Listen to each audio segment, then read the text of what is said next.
Good morning, नमस्ते India. मैं आपका दोस्त, आपका होस्ट, आप सभी को स्वागत करता हूं। Justification by faith and evangelistic media ministry प्रस्तुत करता है हर दिन का शुरुआत खुदा के वचन के साथ, दैनिक वचन बचना और बचाना में। आज शनिवार 12 नवंबर 2022। आज का विषय है शांति की ओर ध्यान। वचन लिया गया है कुलैसियों के पुस्तक 3:2। यहाँ पे इस प्रकार लिखा गया है, पृथ्वी पर की नहीं परंतु स्वर्गीय वस्तुओं पर ध्यान लगाओ। वचन पढ़ाए सुनाए पे खुदावन आशीष करें। आज का वचन जो हम देख रहे थे, देखिए वचन कहता है कि पृथ्वी पर की नहीं परंतु स्वर्ग की वस्तुओं पर ध्यान लगाओ। हम देखिए, हम बहुत सारे समय पे हमारा जो आँख है वो जो दिखता है उस पर विश्वास करते हैं। बहुत सारे समय पे हम सुनते हैं, हम बोलते हैं, पर बहुत सारी चीज़ ऐसा होता है हमारे मन में, हम जो देखते हैं वो होता नहीं है, क्योंकि हम बाहरी रूप से देखते हैं। अंदरी रूप, भीतरी रूप का किसी का भी हम नहीं कह सकते हैं। देखिए, बहुत सारे समय पे बाहर पे मुस्कुराता इंसान अंदर पे रोता होता है। बहुत सारे समय पे खिलखिलाने वाला इंसान अंदर से टूटा हुआ रहता है। सो इस तरीका का इंसान का भीतरी शरीर को या भीतरी मनुष्य को हम नहीं पहचान सकते हैं, राइट। सो बहुत सारे समय पे हम जो सुनते हैं, एक इंसान जो सुनता है वो दूसरे इंसान तक या 10वें इंसान तक पहुंचते पहुंचते उसका जो मतलब है पूरी तरीक़ा से चेंज हो जाता है, हम देखते हैं। और बहुत सारे समय पे लोग क्या करते हैं, शांति के लिए बहुत वो इधर उधर घूमता है, पर शांति उससे मिलता नहीं है। शांति मिलने के लिए वो बहुत, देखिए हम जब शांति को खोज में हम जाते हैं, इसके विषय में बहुत लंबा का हो सकता है हमारा मैसेज, लेकिन हम जब देखेंगे शांति की खोज में लोग कहीं शांति जगह पे जाता है, जो पीसफुल प्लेस में जहाँ पे हल्ला चिल्ला नहीं होता है उसके लिए जाते हैं। पर देखिए, शांति कहीं भी लोगों को नहीं मिलता है। मोस्टली जब हम जाते हैं, बीच में जब जाते हैं या हम घूमने के लिए नदी के समुद्र के किनारे में जब जाते हैं, शांति लोग उधर ढूंढते हैं, पर उधर भी उन्हें शांति नहीं मिलता है। इट्स लुक लाइक नथिंग, ये दुनिया में कुछ भी नहीं है। शायद आप जंगल में जाके भी बैठ जाएं, लेकिन आपका अंदर का जो साउंड है वही आपको डिस्टर्ब करता है। आपका अंदर का जो भावना है, विचार है, वही आपको डिस्टर्ब करता है बहुत सारा समय पे। लेकिन ऐसे ही समय पे जब हम संसार से हार जाते हैं, दुनिया से हम हार जाते हैं, लोगों से हार जाते हैं, ऐसे समय पे खुदावन का वचन हमें एक नया आशीष, नया उजाला का काम करता है। जैसे कि ओसिस हम कह सकते हैं, जहाँ की पूरा रेगिस्तान में एक पानी का बूंद मिलने की बराबर हम कह सकते हैं ये वचन को। ये वचन क्या कहता है, देखिए, set your mind on things above. ये कहता है कि स्वर्ग की ओर, स्वर्ग की राज्य की ओर, पृथ्वी पर की नहीं पर स्वर्ग की राज्य की ओर हमें ध्यान लगाना चाहिए, कह के आज का वचन कहता है। इसका मतलब क्या है, वो ये क्या कहना चाहता है या क्या ये दिखाना चाहता है। ये इफिशियंस का पुस्तक, हम कुलैसियों का पुस्तक जब हम देखते हैं, जैसे कि हम देखते हैं, इसी के साथ साथ इफिशियंस का पुस्तक भी कुछ कहता है हमें, कहता है कि अब हो चुका, अब हमें साथ चलना है, हमें उठना है और खुदावन के नाम से आगे बढ़ना है बोल के कहता है।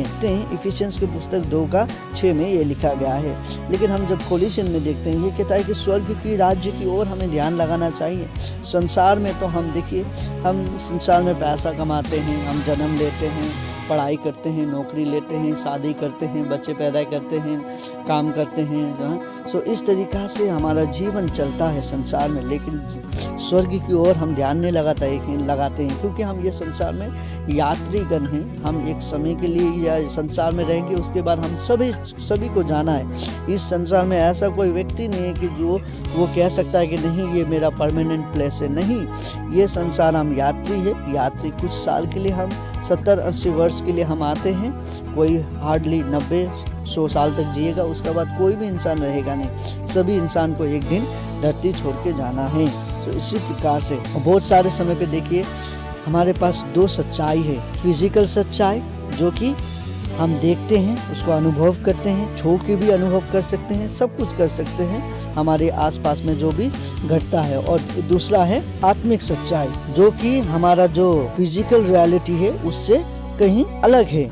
उसमें उसको हम कभी भी छू नहीं सकते हैं, उसको महसूस नहीं कर सकते हैं, उसको छू नहीं सकते हैं, टच नहीं कर सकते हैं, लेकिन उसको हम अपने जीवन में लागू कर सकते हैं, महसूस कर सकते हैं। हम उसके साथ जी सकते हैं। इस तरीका का होता है हमारा स्पिरिचुअल रियलिटी। सो हमारे पास 2 सच्चाई है, एक है फिजिकल सच्चाई और एक है स्पिरिचुअल रियलिटी।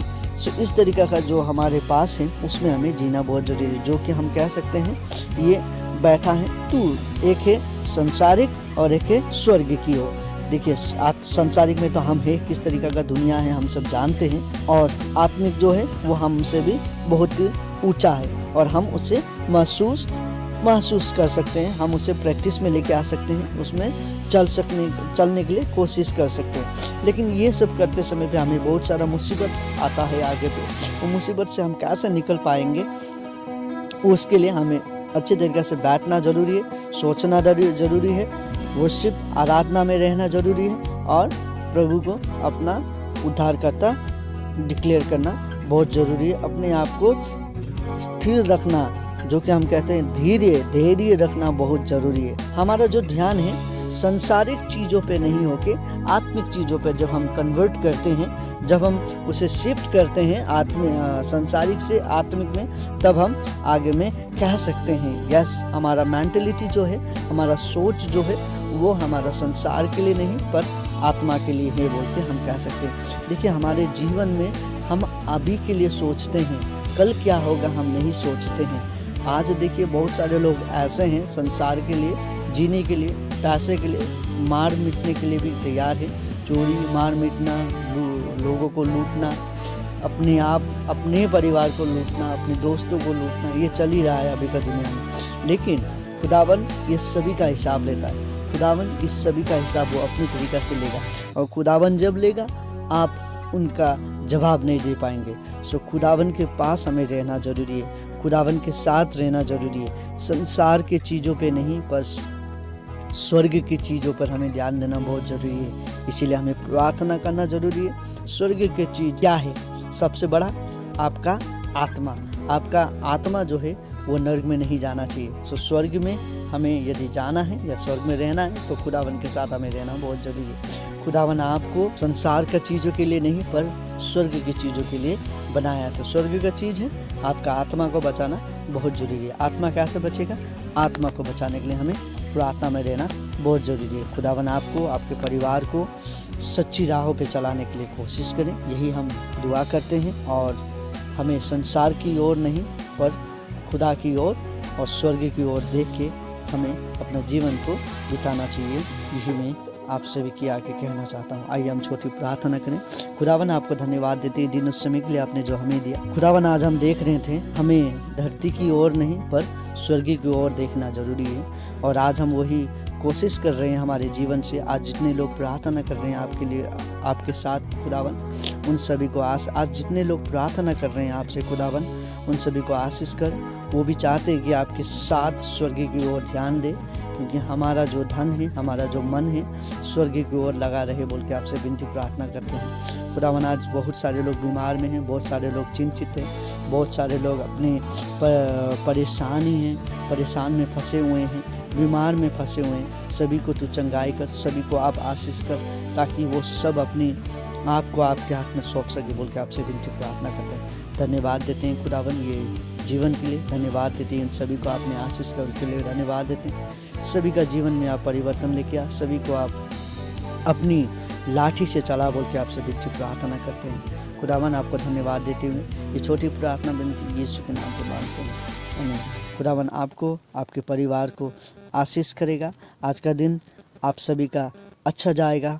हमें धरती की ओर नहीं पर स्वर्ग की ओर ध्यान देना बहुत जरूरी है। खुदावन आपको, आपके परिवार को उसकी राज्य के लिए बनाए और आशीष करे। आप सभी का दिन शुभ हो। धन्यवाद।